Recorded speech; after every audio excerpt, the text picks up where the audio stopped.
Boa noite, queridos irmãos. Esse é o Ministério Cristão Fé e Vida. Esse é o nosso culto de domingo, nosso culto da família. Especial nessa noite, nosso culto de ceia. Eu creio que o Senhor tem nos levado a andarmos juntos. E geralmente eu não faço isso, mas eu quero nessa noite dizer que nós nos sentimos muito felizes e alegres, contentes, por você estar conosco assistindo esse culto, e estar conosco comungando tanto do pão quanto do vinho, sabendo que o tempo em que nós estamos vivendo é um tempo que se abrevia, é um tempo que a cada dia que nós passamos mais uma data no calendário, nós estamos chegando cada vez mais perto de situações no nosso cotidiano, no meio em que vivemos, de transformação, de mudança. Queremos orar nesse início de culto para que o Senhor ele derrame a graça dele sobre todos aqueles que têm uma necessidade nesse início de culto, pessoas que têm passado dificuldade. Antes de vir para cá, eu estava lendo algumas notas no Instagram e eu fico chateado, isso me toca o meu coração, quando alguém perde um familiar por qualquer situação, não importa se seja por Covid, seja por acidente, seja por qualquer situação. E ali eu olhava uma pessoa famosa falando sobre a dificuldade de ter perdido alguém, e nessa noite eu quero falar, querido, sobre essa situação que a ceia nos traz, de uma parte alegria e de uma parte tristeza. O paradoxo que existe entre nós comermos do pão que significa o corpo de Jesus, que foi entregue por todos nós, bebermos do sangue que representa a salvação, a justificação, a redenção, a forma tão especial de salvação que Cristo Jesus nos trouxe pelo flagelo dele. E aí vem a questão da tristeza. A alegria é de sabermos que Isaías 60 e poucos, lá 61, 62, 63, 52, e outros textos de Jeremias, de Ezequiel, de Amós, de tantos outros profetas que falam dessa transformação, eu vou usar o termo, mudança de chave, troca de chave.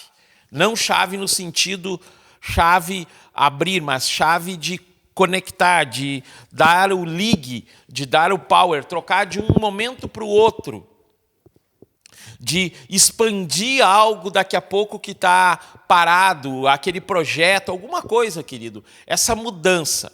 E a ceia do Senhor, lá que a gente lê no Evangelho de João, a partir ali do capítulo 12, ela vai até 12, 13, ali vai até o 17, praticamente 18 ali, falando dessa mudança, em Lucas também, falando dessa mudança que haveria em todas as coisas. Então eu quero começar já fazendo essa oração para que nós estejamos nele nessa noite. Feche teus olhos um minutinho, quero iniciar orando então. Pai, eu quero abençoar a vida de cada um que está nos escutando, Senhor, e que, em nome de Jesus, o nosso coração vá junto com o coração das pessoas que estão em vários lugares do mundo e estão passando por uma dificuldade, e essa mudança, essa situação de dificuldade vai gerar sobre eles uma mudança de situação, uma dificuldade posterior ou um acrescentar na sua vida, não importa o momento, se é de alegria ou é de tristeza, Senhor, isso faz algo em nós. Então, eu oro, Pai, para que Tu fale conosco, em nome de Jesus.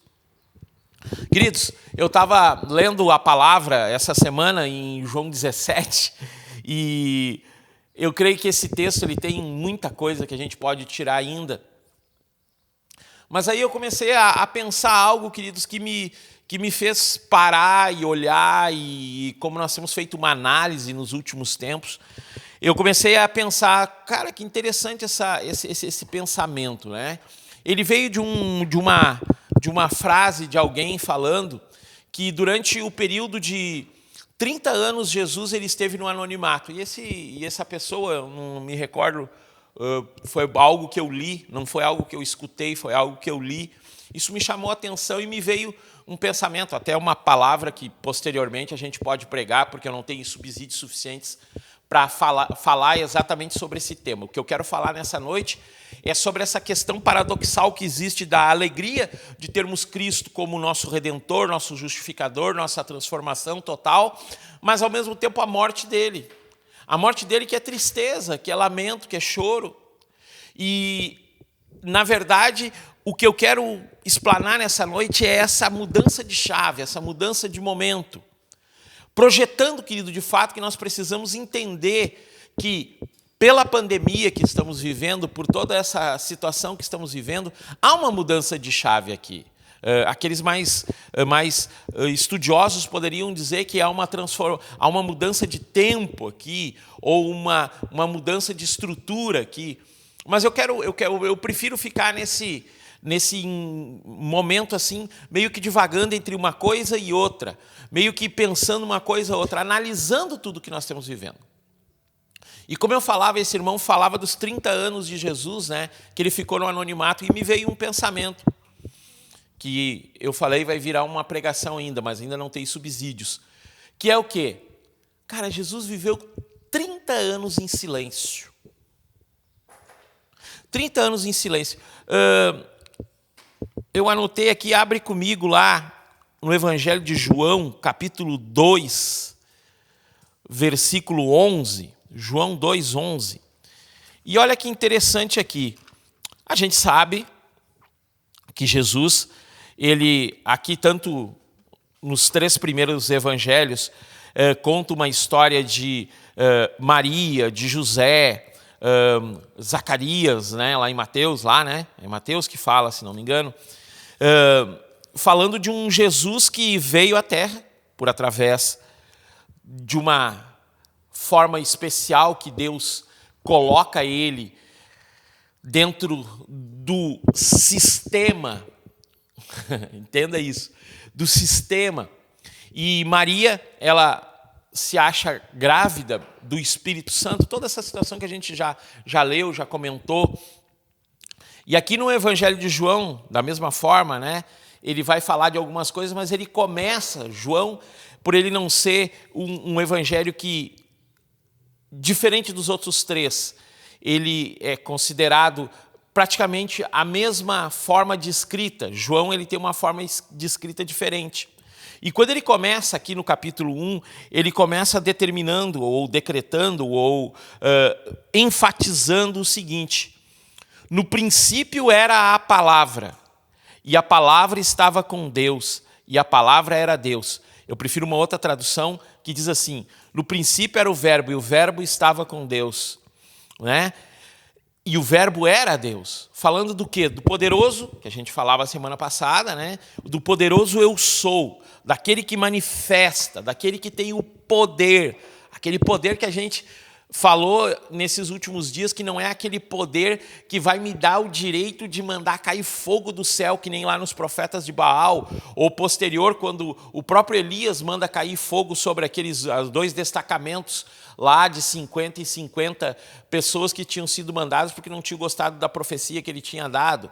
Não é esse poder de arrebentar tudo, mas é um poder de quê? De transformação. E aqui cabe, querido, essa mudança de chave que eu estou falando, nós entendermos isso. Eu, como sou uma pessoa que já tenho 51 anos, então eu tenho manias. Manias. Segundo alguns, quanto mais velho a gente fica, mais cheio de mania a gente tem, né? Mas a gente tem manias, a gente tem jeitos de pensar. E eu tenho orado ao Senhor para que Ele mude a minha forma de pensar, principalmente naquilo que eu leio da palavra. Principalmente naquilo que eu tenho como para mim, uma das principais coisas do meu viver, que é a minha intimidade com Deus, que é o meu viver com Deus, que é o meu escutar de Deus. Não adianta de nada, queridos, eu estar aqui pregando para você, estar falando do amor de Deus para você e dentro do meu coração haver algumas coisas que daqui a pouco eu ainda não consegui solucionar. Apesar que eu falava no culto presencial aqui de Santo Ângelo que a gente vai morrer e a gente vai ter coisas para resolver. Coisas para resolver no quê? Situações que vão vindo e a gente vai driblando e a gente não vai conseguindo acertar, mas ali na frente a gente acerta. Então, quando eu leio esse texto aqui, querido, em relação a tudo que a gente tem falado, eu vejo um Cristo, querido, que passou 30 anos no silêncio. Cara, o que é passar num silêncio? O que é ficar quieto? O que é não manifestar? E aqui no capítulo 2, ele vai manifestar de uma forma extraordinária. 2:11, né? Que fala do princípio, do início dos milagres dele, né? E diz assim: assim Jesus deu início aos seus milagres em Caná da Galileia e manifestou a sua glória e seus discípulos creram nele. Do que ele está falando? Daquele momento em que Jesus, a mãe dele, chega para ele e diz assim, ó filho, vem cá, porque terminou o vinho aqui na festa. E ele olha para ela e diz, mulher, que tenho eu contigo? Ainda não é chegada a minha hora. E a mãe dele diz, vamos aqui, todo mundo junto. E eu nunca tinha lido, gente. Como a gente é tolo, às vezes, no ler a palavra, segundo uma teologia preparada por alguns, e eu bato muito nessa tecla, e o pastor Pablo, a gente está fazendo um curso, eu estou fazendo um curso com o pastor Pablo. Esse curso, queridos, eu já quero dizer para você que é algumas coisas que vão acontecer a partir do mês de junho, no nosso meio. Ele é um curso que a gente vai veicular no nosso canal do YouTube aqui, vai ser muito legal, um curso que vai falar do final dos tempos, mas espera. E o pastor Pablo estava falando, cara, a gente lê muitas vezes a Bíblia, mas não quer ler por inteiro a história.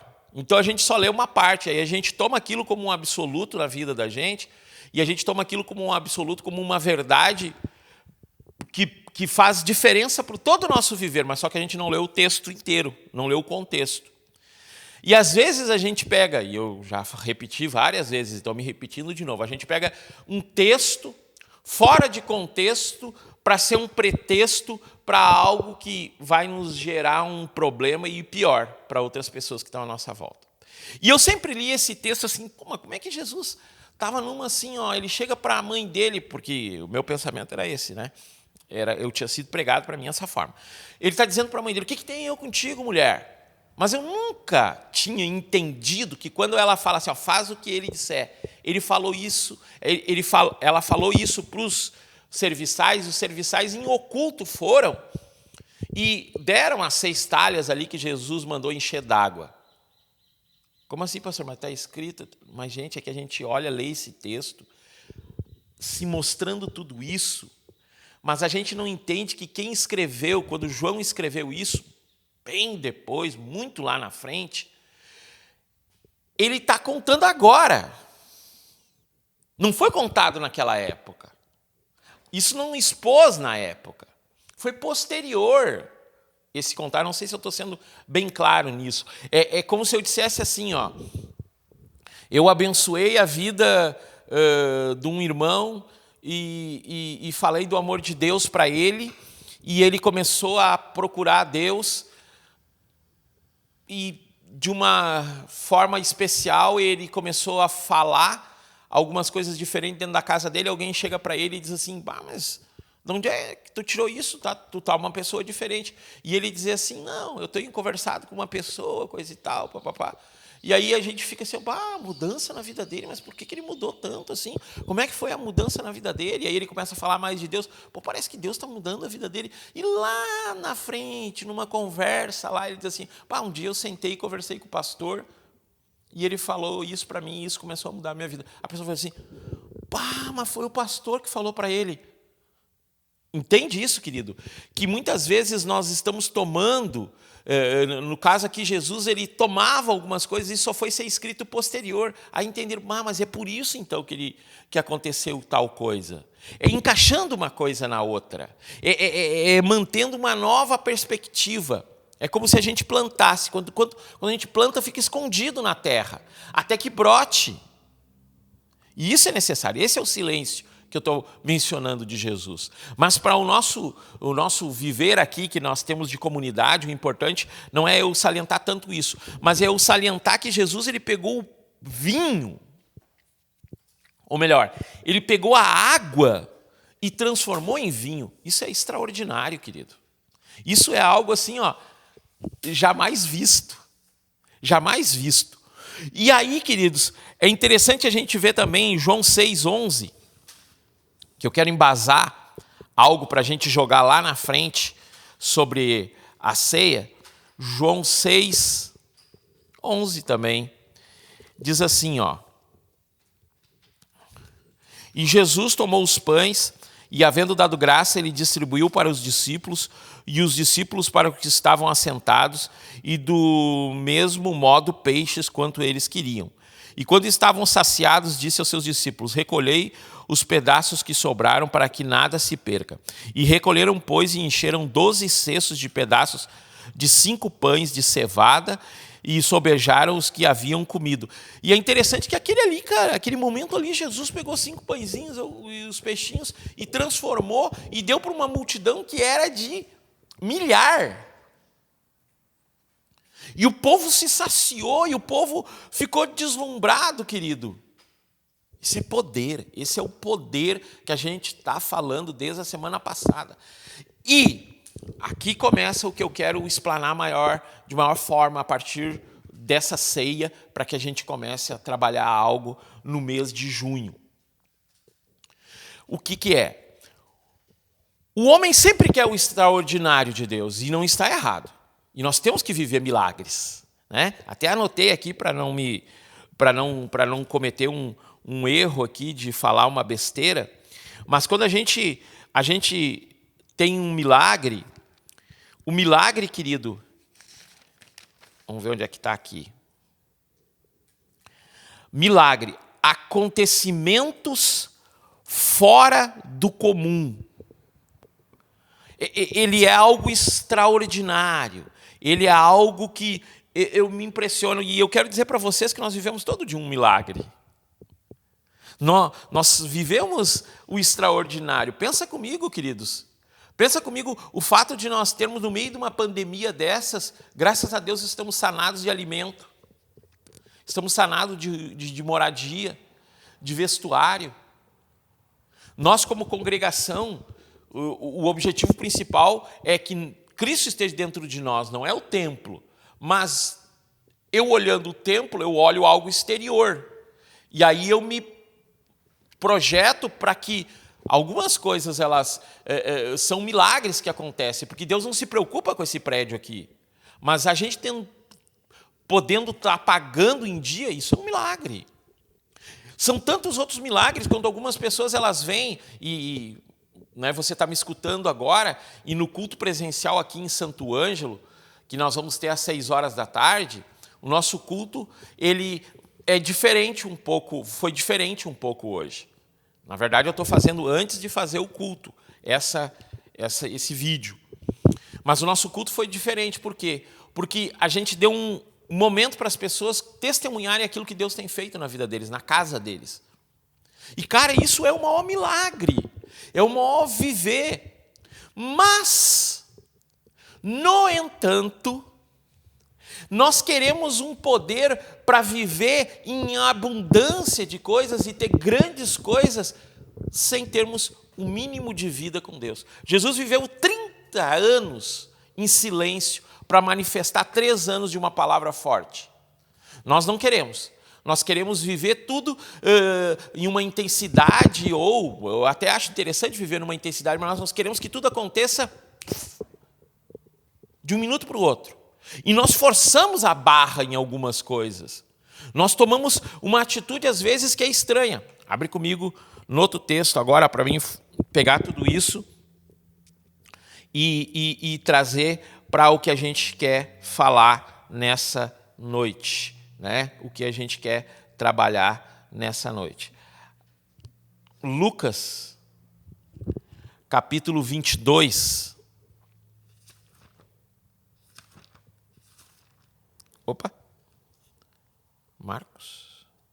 Lucas 22. Lucas 22, 7. Então chegou o dia dos pães sem fermento, em que se descia para sacrificar a Páscoa.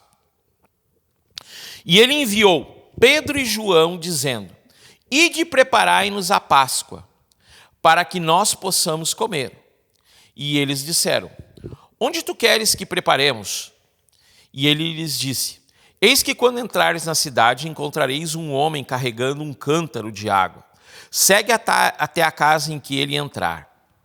E direis ao dono da casa: o mestre te diz, onde está o aposento dos convidados, onde comerei a Páscoa com meus discípulos?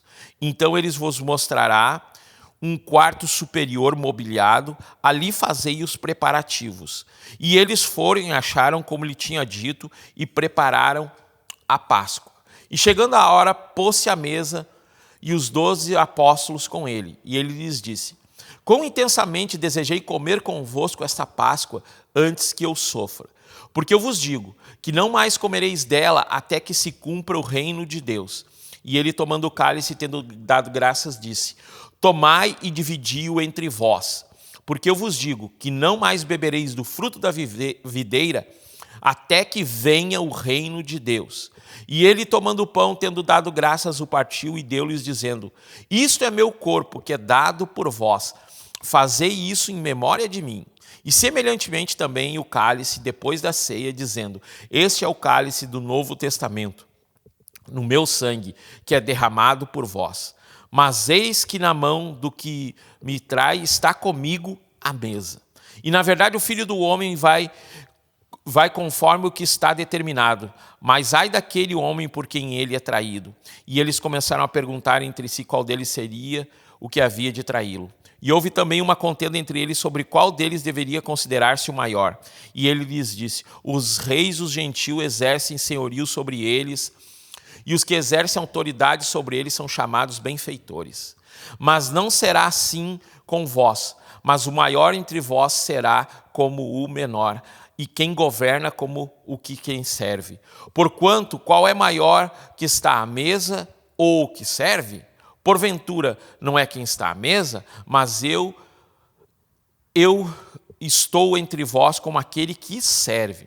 Vós sois os que tendes permanecido comigo nas minhas tentações. Eu vos designo um reino, como o Pai me designou, para que comais e bebais a minha mesa e o meu reino, e vos assenteis sobre tronos, julgando as 12 tribos de Israel. E o Senhor disse: Simão, Simão, eis que Satanás te deseja de te ter, para vos peneirar como trigo. Mas eu orei por ti, para que a tua fé não desfaleça, e tu, quando converteres, fortalece os teus irmãos. E ele lhes disse: ele lhe disse: Senhor, estou contigo contigo até a prisão e a morte. E ele disse: digo-te, Pedro, que antes que o galo cante hoje, tu me negarás 3 vezes. E ele disse: quando eu vos enviei sem bolsa ou alforje ou calçados, faltou alguma coisa? E eles responderam: nada nos faltou, Senhor. Então ele lhes disse: mas agora aquele que tiver bolsa, tome-a, como também o seu alforje, e o que não tem espada, venda uma veste e compre uma, pois eu vos digo que é necessário que aquilo que está escrito se cumpra em mim. E ele foi contado entre os transgressores, porque as coisas que me dizem a respeito têm um fim. E querido, aí eu vou ler todo até o final aqui, a morte dele, e eu vou te mostrar, querido, uma coisa extraordinária. Cutuca a pessoa que está do teu lado. Os últimos momentos de Jesus, ele viveu de uma forma natural. Pastor, não entendi. Queridos, o poderoso eu sou, ele pegou a água e transformou em vinho. Ele pegou o pão e multiplicou para a multidão. Ele curou, ele manifestou tudo, mas nesse último momento, ele toma uma atitude de dizer: vai à cidade e tu vai encontrar um homem. E esse texto aqui de Lucas foi uma das primeiras pregações que eu ouvi de um pastor na minha vida. Foi esse, o homem com o cântaro de água. É bem interessante, não quero falar sobre o assunto. Mas ele diz, vai ter um cara lá e ele vai te levar para um lugar. Mas é interessante a gente observar que primeiro ele diz assim, ele chama Pedro e João, né? Como sempre. Pedro e João. E disse, vai lá e prepara o lugar. Gente, como é que é para ir preparar um lugar? Uma nuvem de glória veio e tomou Pedro e João, e eles começaram a caminhar na rua, e aquele poder manifesto, quando eles chegaram naquele lugar, sim, eu sei que eles falam com o cara, e o cara já está, tipo assim, já sabia que aquele lugar que ele tinha que dar para eles era lá, aquele cenáculo, aquele lugar onde eles iam ir. Tá? Isso é extraordinário, sem dúvida nenhuma. Mas tudo que eles prepararam, querido, foi de natureza simples. Mudança de chave, o pastor está falando desde o início. E a mudança de chave, querido, está no quê? Na simplicidade que temos que viver. Querido, nós nos preocupamos com tantas coisas, nós nos preocupamos com a pandemia, nós nos preocupamos se vamos adoecer, nós nos preocupamos se vamos morrer, nós nos preocupamos com o que o fulano disse, nós nos preocupamos com o que o ciclano falou, nós nos preocupamos com o nosso presidente. Não, sensacional, queridos, essa história do presidente, eu tenho que comentar aqui. O nosso presidente disse que, falando de um texto bíblico, ele falou que muitos de nós só queremos os benefícios, nós só queremos o pão. Cara, estamos que nem o povo de Israel. Só que eu fiquei confuso quem é Jesus nessa história. Deixa para lá. Quem entendeu, entendeu a minha piada. E, queridos, eu fico olhando tudo isso e fico me perguntando, cara, onde é que eu estou? As pessoas e o mundo aí fora, eles querem algo tremendo sobre eles. Eles já estão vivendo no extraordinário. Eles já estão vivendo na forma tremenda de estar como pessoas. Cara, nós temos Cristo Jesus em nós. Para que coisa mais tremenda do que isso? O autor do mundo, ele vive conosco, ele está dentro de nós pelo Espírito Santo dele. Para que coisa mais extraordinária, querido, que nós podemos abraçar alguém que nós amamos. Muitos estão perdendo as pessoas que eles amam. Que coisa mais tremenda nós podemos pegar a nossa carteira, querido, e irmos lá e comprarmos comida. Há dezenas de países no mundo, querido. Eu estou olhando um documentário sobre alguns países da África. Não pretendo ir para a África, querido, não. Eu ajudo pessoas até que vão para a África, mas não vou para a África, tá? Não é. Quer dizer, um dia isso está lá na 10ª coisa que eu quero fazer. 10ª coisa que eu quero fazer é ir conhecer, porque, gente, não tem. Porque se eu for para um lugar desses, eu vou morrer chorando. Porque eu não posso fazer nada.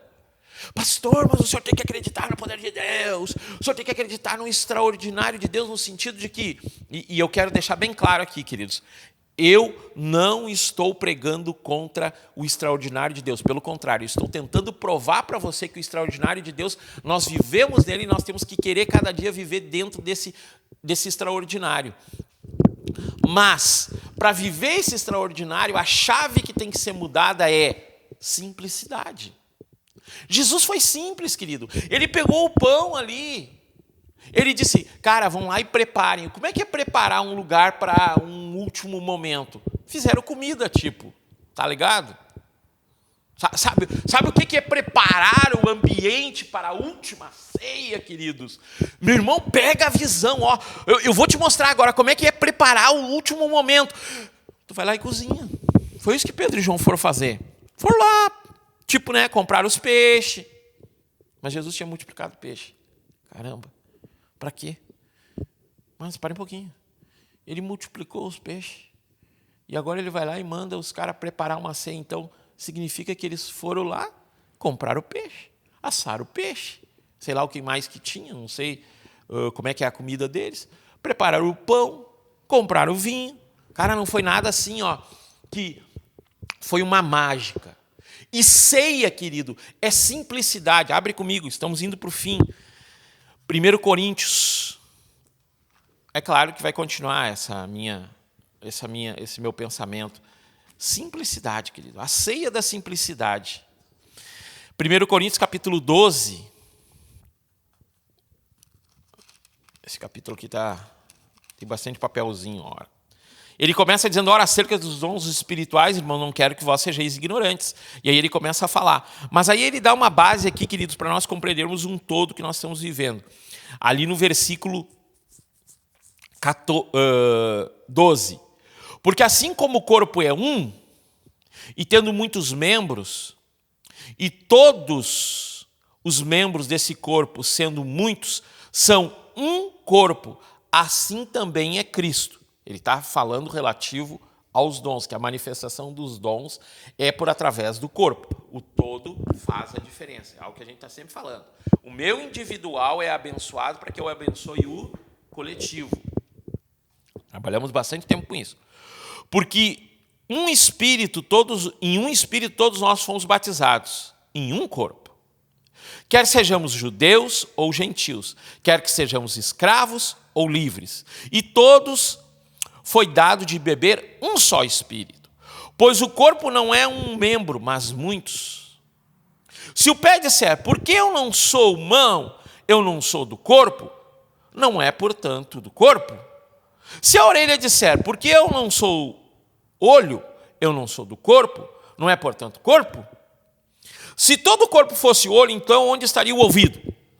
Se todo fosse ouvido, onde estaria o olfato? Mas agora Deus colocou cada um dos membros do corpo como lhe agradou. Opa! Dá para pregar um tempão aqui, mas não, vou continuar. E se todos eles fossem um só membro, onde estaria o corpo? Mas agora eles são muitos membros, mas um só corpo. Poético isso, né?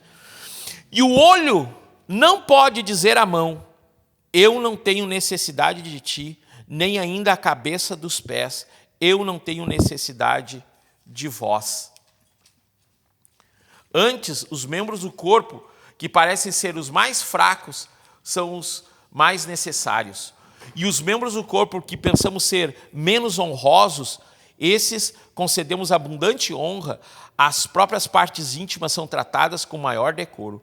Porque nossas partes decentes não têm necessidade disso, mas Deus de tal forma articulou o corpo, dando mais abundante honra à parte que faltava, para que não haja separação no corpo, mas que os membros tenham o mesmo cuidado uns para com os outros. E se um membro sofrer, todos os membros sofrem com ele. E se um membro for honrado, todos os membros se regozijam com ele. Ora, vós sois o corpo de Cristo e seus membros em particular. E Deus colocou alguns na igreja, primeiro apóstolos, em segundo lugar profetas, em terceiro lugar mestres, depois milagres, depois dons de curar, de ajudar, de governar, de diversidade de língua. São todos apóstolos? São todos profetas? São todos mestres? São todos operadores de milagres? Têm todos dons de cura? Falam todos em línguas? Fazem todos interpretações? Portanto, procurai fervorosamente os melhores dons. Então, essa procura, querido, é semelhante ao preparo que Jesus deu.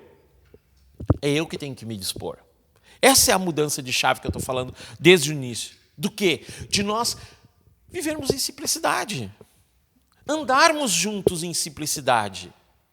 Mas a simplicidade requer algo, um ajuste do corpo. E esse ajuste do corpo, querido, ele é primeiro por uma parte que tem que ser bem compreendida. A cabeça é Cristo. Mas não adianta o que é mão pensar que não precisa do antebraço, não precisa do braço e não precisa do tronco. Então nós temos que nos submeter, como Jesus falou lá na ceia. Quem é o maior? É aquele que é servido ou o que serve? Aquele que é servido. Pois é, então, queridos, eu vou dizer para vocês que quem está servindo vocês sou eu. Pega essa.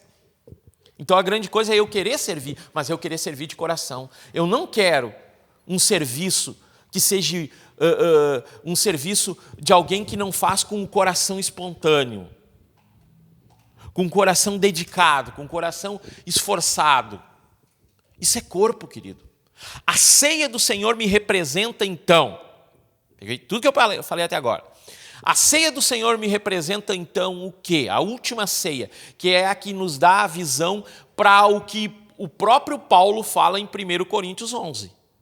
O que recebi do Senhor também vos ordenei, que na noite que foi traído, e ali a gente leu essa parte, ele tomou o pão e disse, dai graça, e o partiu. E aí, queridos, a representação em cada vez que nós fazemos essa ceia, é que nós somos aquele pão, aquele corpo. Quando nós partimos e distribuímos uns para os outros, nós nos unimos no amor dele. E quando nós tomamos o sangue, nós temos a redenção da salvação dele. Então, igreja, corpo, cabeça, Cristo, sangue, o que faz esse corpo viver. Entendeu isso? Entendeu essa sacada? Mas ela é simples. E ela começa, querido, numa coisa bem simples. Andar junto, uns com os outros. E como nós vamos andar junto em uma maior qualidade? Quando nós formos, queridos, conversar uns com os outros e viver discipulado. Ponto. Essa é a minha pregação dessa noite.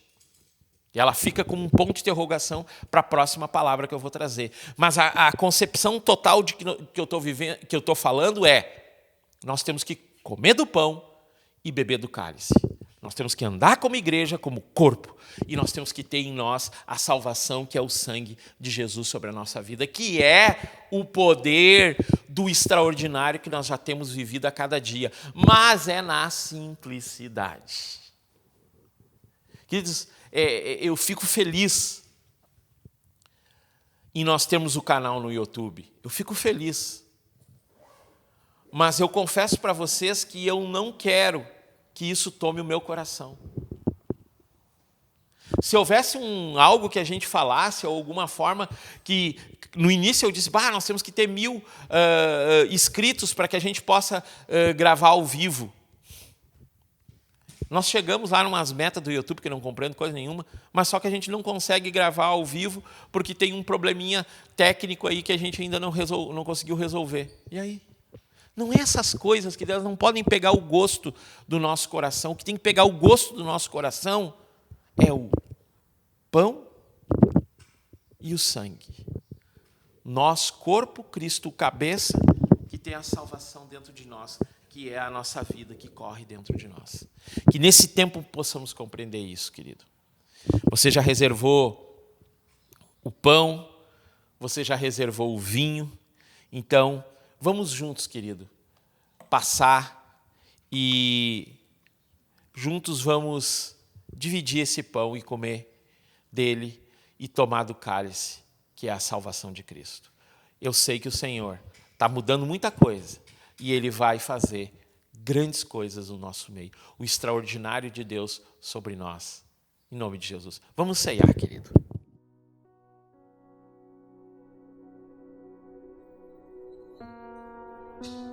E dentro dessa simplicidade que temos vivido, querido, é importante colocar algo. A mesa posta. Que estejamos todos em torno da mesa. A mesa da comunhão dos irmãos, a mesa de compartilhar, a mesa de andar junto. Pode ser que faz tempo que você não escuta isso. Mas nós chamamos, e você é especial para cada um de nós. Na noite que Jesus ele foi traído, ele pegou de um pão, sem fermento, sem mistura, simples, e o partiu.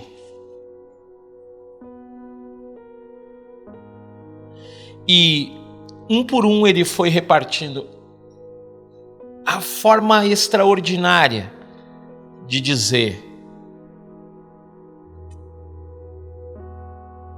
você é parte de mim. Pegue o pão, querido. Pegue o pão e vamos orar junto. Pai, nós queremos te agradecer porque tu tem nos trazido uma compreensão cada vez maior de amarmos uns aos outros, de respeitarmos uns aos outros. Nos perdoa, Senhor, porque às vezes, na ânsia de querer fazer o melhor, acabamos fazendo coisas que são erradas, e até os pecados que existem no nosso coração fazem com que vivamos uma vida fora da tua conduta, Senhor. Nos leva a ser conduzidos no teu amor, no teu perdão, no teu discipulado, em nome de Jesus. Você reparte com os da tua casa, você reparte com 2, 3 pessoas, você pode comer do pão, querido.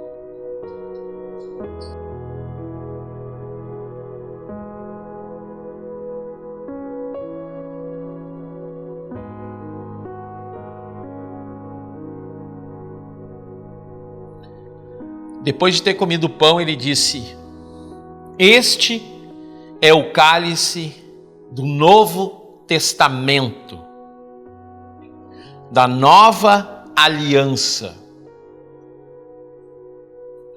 O cálice da salvação, querido, do sangue dele. Você pode pegar o cálice. Pai, nós queremos te agradecer porque a salvação veio a judeus,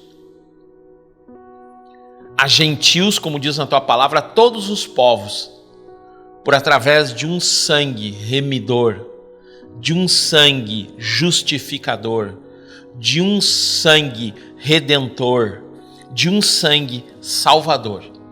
Que isso faça diferença no nosso viver e que possamos nos unir pelo poder do sangue de Jesus. Você pode tomar, querido, querida.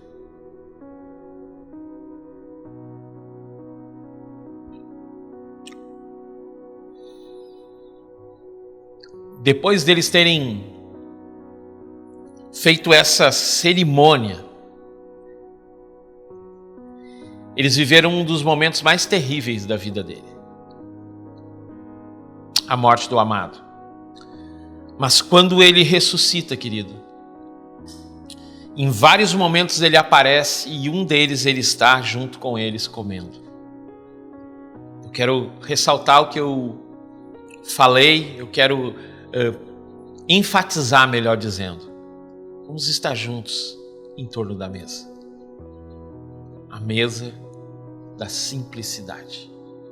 Em nome de Jesus. Querido, quero pedir para você estar conosco. Quarta-feira temos culto online. Durante a semana toda nós temos o nosso devocional pela manhã de leitura bíblica. Se você não está lendo a Bíblia, dá tempo ainda de você dar uma corridinha e continuar conosco nessa leitura bíblica. Importante, nos próximos dias teremos novidades, coisa legal vai acontecer no nosso meio. Que a graça e o amor de Deus esteja contigo. Não esqueça, querido, estamos iniciando um mês e cada início de mês ressaltamos, falamos da importância de você estar contribuindo para que nós possamos manter esse trabalho.